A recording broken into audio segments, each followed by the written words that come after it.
রাজনৈতিক দল হিসেবে অবশেষে নিবন্ধন পেল নুরুল হক নূরের গণ অধিকার পরিষদ।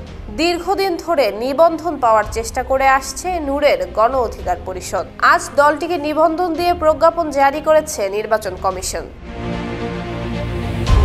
রাজনৈতিক দল হিসেবে নিবন্ধন পেতে গত 28 আগস্ট নির্বাচন কমিশনকে 7 দিনের আলটিমেটাম দিয়েছিল গণ অধিকার পরিষদ। এই সময়ের মধ্যে তাদের আবেদন পুনর্বিবেচনা করে দলের নিবন্ধন দেওয়ার দাবি জানিয়েছেন দলটির সভাপতি নুরুল হক নূর।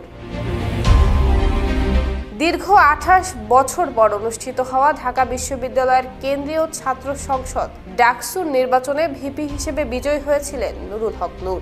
এরপর থেকেই নানান কারণে রাজনৈতিক অঙ্গন এবং শিক্ষাঙ্গনে আলোচনার শিরোনাম হয়েছিলেন। কখনো ছাত্রলীগের হামলায় গুরুতর আহত হয়েছেন, কখনো বা মিথ্যে মামলার দায়ে জেল খেটেছেন।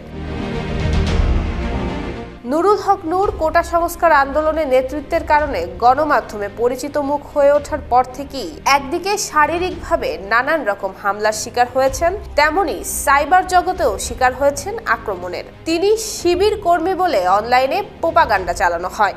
এমনকি নির্বাচনের ফল ঘোষণার রাতে নূরের বিজয়ের খবরে শিবিরের ভিপি মানি না এমন স্লোগানও দিয়েছিল ছাত্রলীগ। তবে সবকিছুর পরেও নিজের জায়গায় অনড় ছিলেন নুরুল হক নূর।